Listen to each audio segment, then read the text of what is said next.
All right.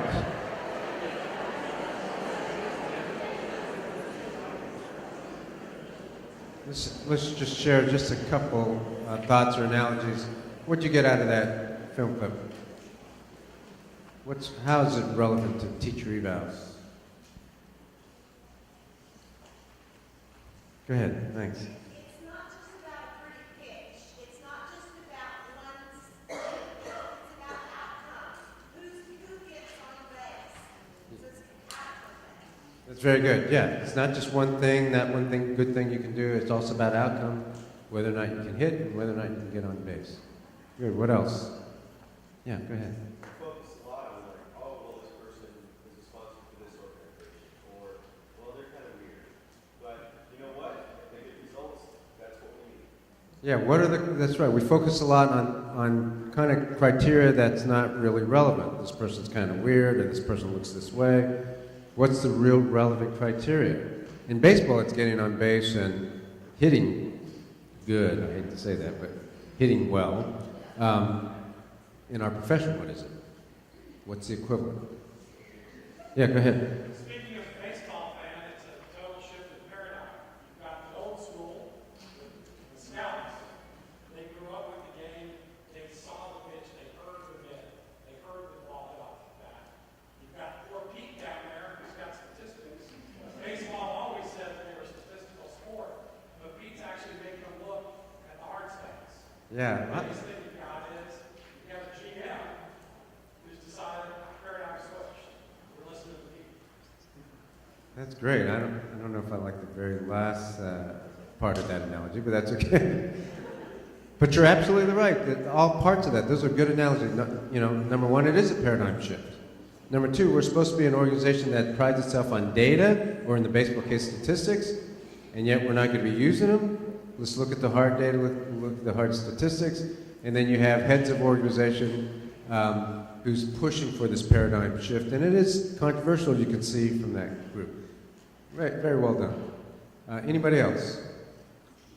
Yeah, go ahead. Yes, and you can tell he had confidence in his organization, and he knew what soft attributes he wanted from each player. And because of those soft attributes, he invested in these players because he knew his organization would move. I like the way you tied in some of the things we talked about this morning. But certainly, this is the person who's looking beyond just the straight old criteria and characteristics for hiring. Right? I mean, the discussion you may not have heard, he looks like a ball player, that's why we're going to hire him? Jeez. Well, she looks like a teacher. Let's hire her. What does that mean, right? So good. Yeah, go ahead, and then we'll take you. Sometimes as administrators we're flawed, and we need to remember that when we're looking at applicant who maybe their past evaluations, and also be asking them to bring us the data, were they getting results? Because it could have just been a matter of in that institution, in that particular school, they weren't a good fit for what they needed or for the culture there, but if they're getting the results, that's one of the things that I was asking. What were your end results? How did you move your kids? And just asking the right questions sometimes. And that's what I saw. They were asking the right questions. That's beautiful. That even with shortcomings of applicants, like in this, some of those folks, I mean, he used the word defective, but if they had some shortcomings, doesn't mean they don't have value that they can add to the organization. You have to look at other criteria, like results. Go ahead.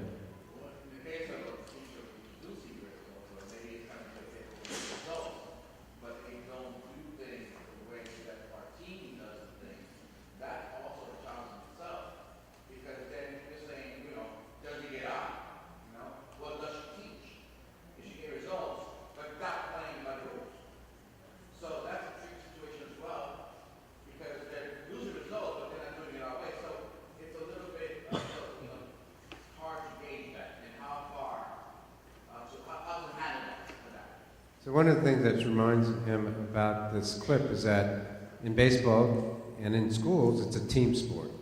So one of the things you might want to judge is not only whether they can hit or get on base, but whether or not they can be part of a team. I think that's what, I paraphrase that. I love it. All right. So the whole point is, what does it mean for an educator to get on base? What does it mean for the educator to hit good or hit well, right? And there was a study that came out recently,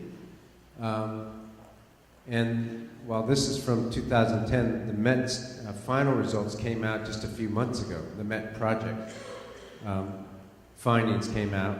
This was the problem they tried to tackle 3 years ago. The problem was that current teacher evaluation systems are not providing the information needed to close the achievement gap. Despite 40 years of research pointing to huge differences in student achievement gains across teachers, most school districts and state governments cannot pinpoint what makes a teacher effective or identify the most and least effective teachers. That was the problem they sought to address 3 years ago, and then they had the MET project to figure out what does contribute to teacher effectiveness, what are the components, and I recommend it. It's a pretty fast read. If you get online, just Google MET project, Bill and Melinda Gates Foundation, you're going to find it, and it's really good information. So what are some of the things in there?